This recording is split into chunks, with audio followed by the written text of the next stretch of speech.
guys are placed on the PUP list. If you can give an update on maybe the expectations for those players in camp, Chase, Logan, Chase, and Tyler. Well, obviously, those guys will start there, and we'll see where they are in terms of their possible returns. I don't want to get ahead of that. I don't want to make any predictions as far as those things are concerned.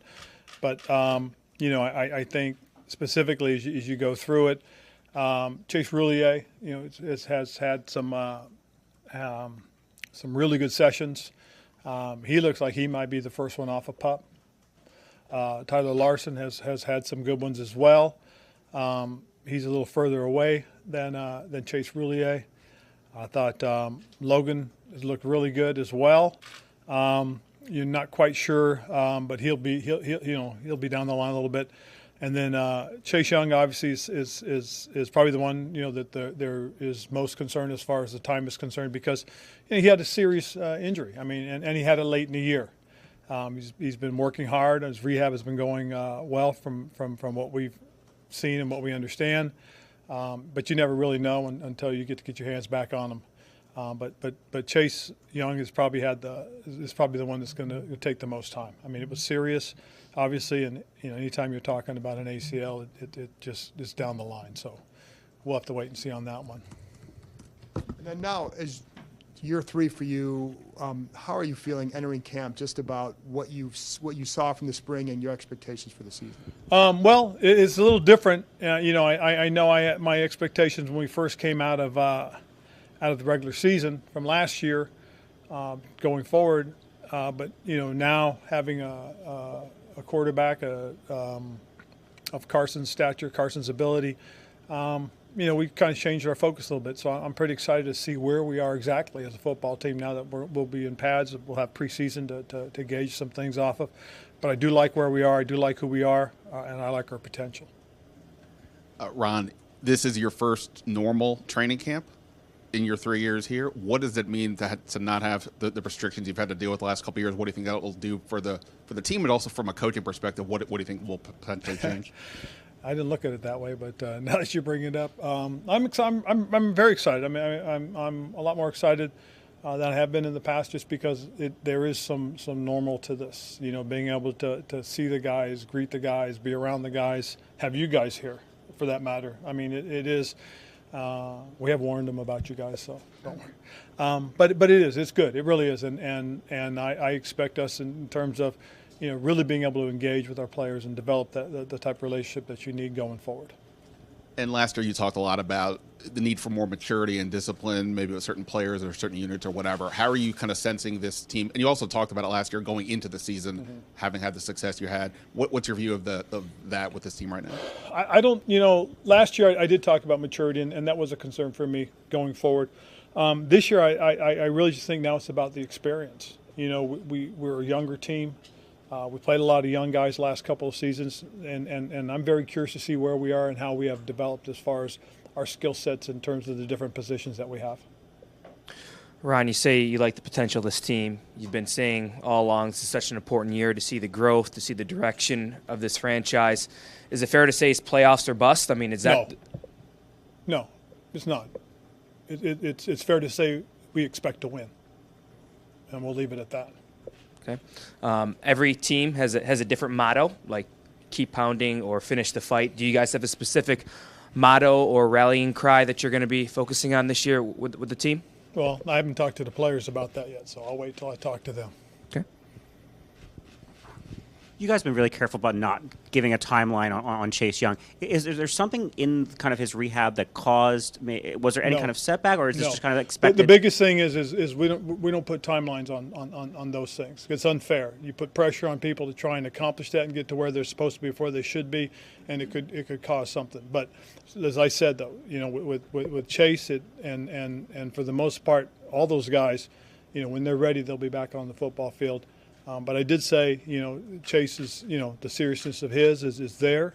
Again, it's an ACL, and it happened later in the year. And so the expectations, because I do know he said, what he had said, he expected to be there, from the beginning, and that's an unfair expectation.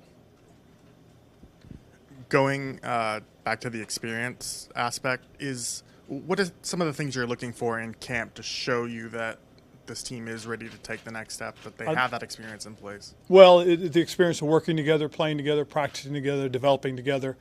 There's a lot of things that happen when you're on the field and you watch these things and you see the communications. People talk about it, there's a sixth sense that some guys develop, they have together. They know some things can go unsaid, and that guy will be lined up right next to him, or that guy will be fitting where he's supposed to fit, and you don't have to make calls or communicate, outwardly. That's the type of experience that okay, they're getting it, they're coming together, they're developing. You'll love to see it happen quickly with Carson and the receivers, the tight ends, the backs, that these guys learn each other, get each other, and basically can communicate without really having to communicate. And then Cornelius Lucas is on the non-football illness list. Any sense there whether that's short-term or anything? It should be short-term. We're just waiting for him to see the doctor, and we'll go from there. Looks like new interior O-line. You got 2 injuries with the centers. How big of a concern is that in late July? 2 new veteran guards, though? Not necessarily, just because of the guys that we have in position. Like Wes Schweitzer's a more than an accomplished football player. He's done a great job for us at guard and center when he's played both positions. So you feel really good about that. The 2 veteran guards are guys that I know a lot about. I've seen them play. We've seen them play, and they're very trustworthy.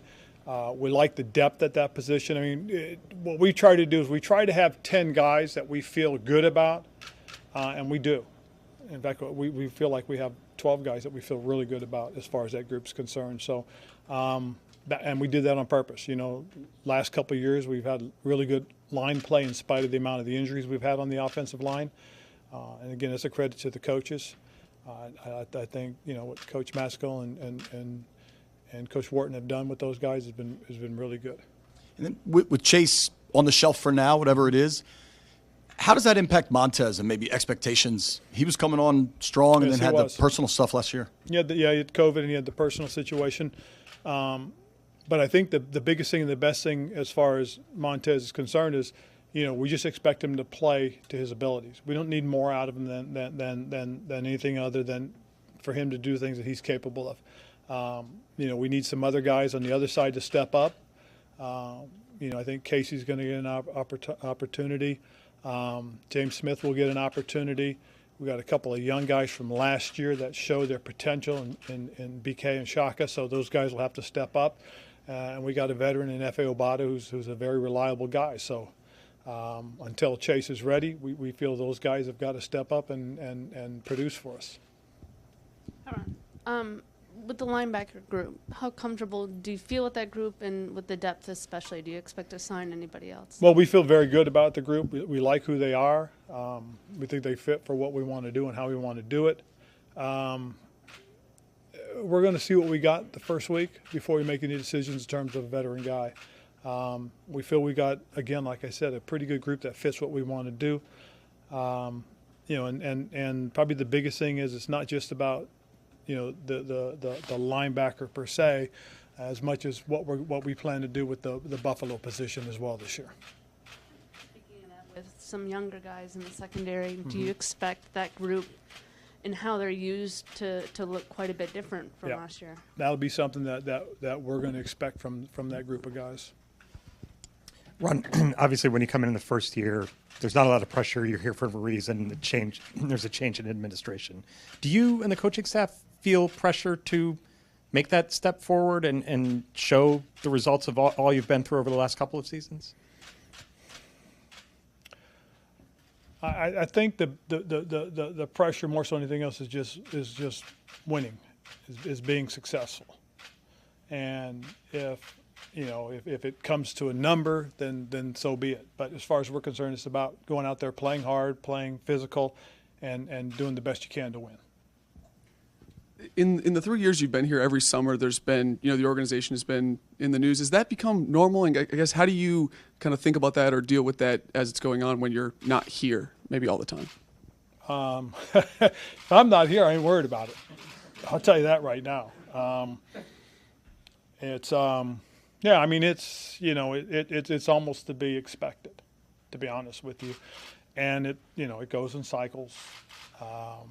It is situation, circumstances, and to use a quote that, it is what it is. And I try to make sure it, for us, it's what's interesting versus what's important. And we're back to football, and to me, that's the important thing, is it's football. I'm here to be judged on that, okay? And the judgment starts with winning or losing. And that, to me, is what's important. Does it make what I do harder? Yeah, it really does. Because, and again, all that stuff that's happened, that's important, okay? It is. But to me, as a football coach, okay, what I have to do is I've got to make this team presentable as a football team on the football field and in the community, okay, the players and coaches. And we have to have success. We have to go out and play. Why? Because we need the fans behind us. Fans get behind us, give us support, help build this up, get some momentum going, and some good things can happen. I believe that because I know what this area is capable of in terms of when the team's winning and they get behind them.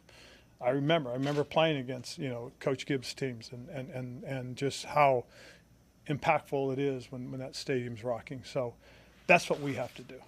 That's what's important. Okay, and again, I said that other stuff, that's important too, but I don't want to brush it aside.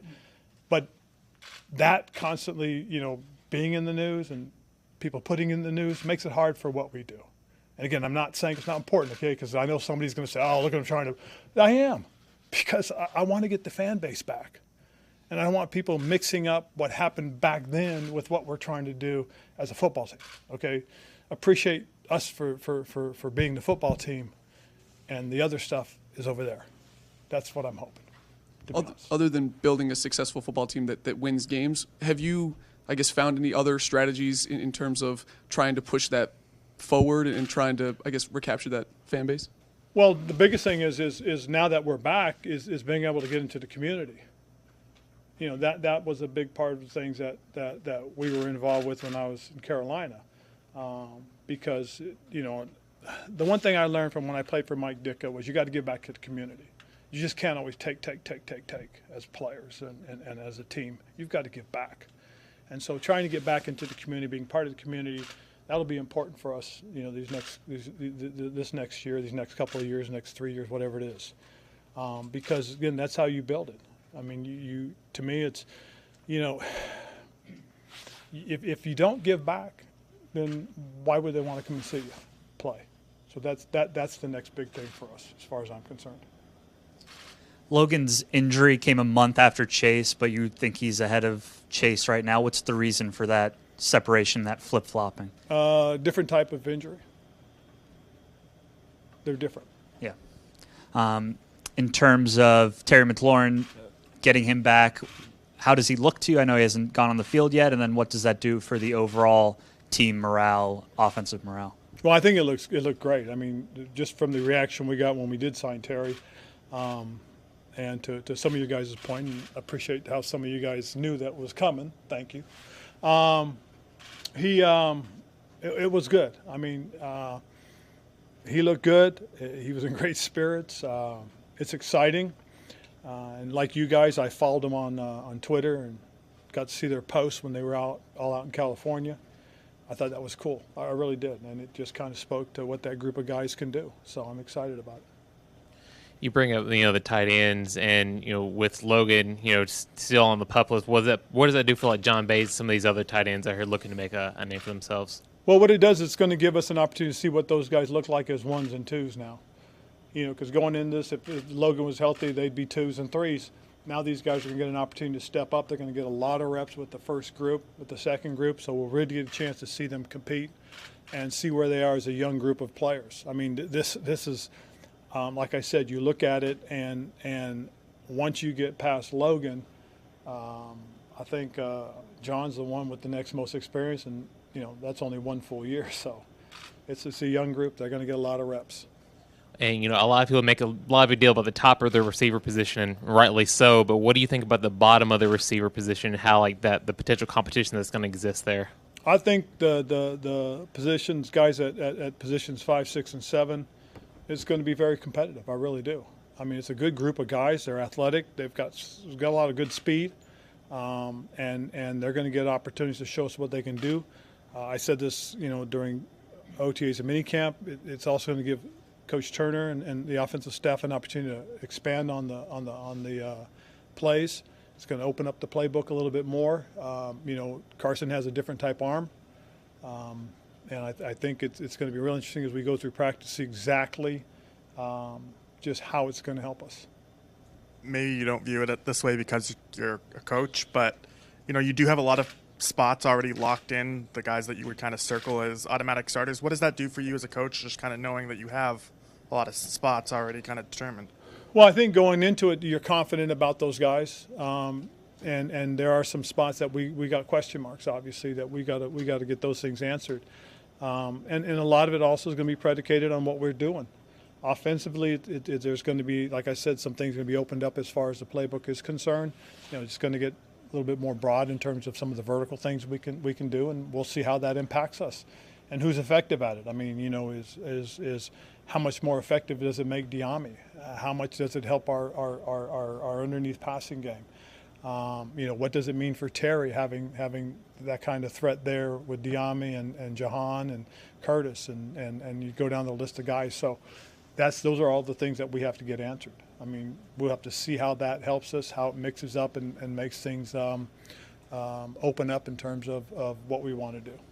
And then by kind of rejecting that playoff or bust mentality or that phrasing, is that something that you don't want the players to accept and that's why you kind of reject it? Or could you just kind of dive into more of your thinking of kind of why you don't prefer that label? Well, I think the biggest thing, more so than anything else, is why put pressure on us? Why don't we just leave it at winning, and we'll go from there. Take 3 or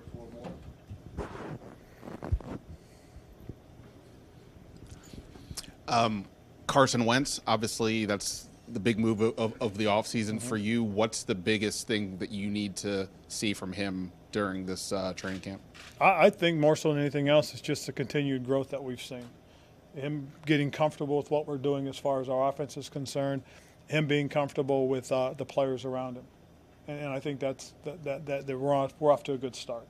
We did a couple things as an organization. The coaching staff, the players did to kind of develop some of those things, do some bonding, not just with him but with everybody, and we got to do those in the spring, and it was kind of a cool thing. And one of the things that we did, we had a little coaches versus players golf tournament, and just afterwards when we sat down and had some appetizers and just kind of talked, it was kind of cool to see all 16 people together and just how everything seemed to go. And then we did a whole team thing where we had everybody together and coaches and players, and you got to see that. And so that's one of the things that we want to continue and just continue to bond and grow. When you have a quarterback like that in his ability, what does it do for a franchise going into a season? Do you notice a different lift or spark with guys as they report, or maybe different energy? I think it does. I think there's some optimism, obviously, and I think that's a huge plus, is when you can have something that everybody looks at and say, wow, okay, with this is different, and that's kind of how it is when you look at a guy like Carson. Take 2 more. Coach, fans are allowed to vote for the new fight song, and I just wonder which version would you vote for, the Fight for Our Commanders or the Leaders on a Mission? I haven't heard him yet. I haven't. Between Fight for Our Commanders or Leaders on a Mission, which one would you pick? I think I'd go with the Mission. Any reason why? Just I like the sound of it. We're on a mission. Coach, I sang both earlier on the radio if you want me to get you those files. Send them to me. Yeah, we'll do. Just quickly, you've made a point of telling everyone that you guys wanted Carson, went out and got Carson. The night before training camp, considering his last 13 months, you reach out to him tomorrow morning? Is any of that on your radar? Okay, you lost me. Say it again. Like, Carson's starting over again. Right. You guys wanted him. You're Yep. telling everybody. Do you Yep. reach out to him tonight, tomorrow morning, like, hey, this is your team. Go out there and take it? Is there any conversation like that? Is that needed at this point? No, I don't think it's needed, but he and I did talk today. We spent a little bit of time together. It was good. It was good. It was good to see him, and I just wanted to reiterate more so than anything else is that he was wanted here. And that was one of the first things I told him when he came into the building. When I shook his hand, when he came through the door, I told him, I said, hey, you were wanted here. And I think that's important because, again, when you do some of the research and look at some of the things, if we get the guy that has that type of ability that he's shown in the past, I think it could help us and make us a solid, formidable team to have to play against. All right. Thanks, everybody. We're good?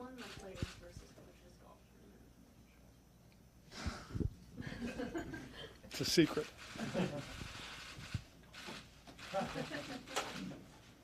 See y'all tomorrow.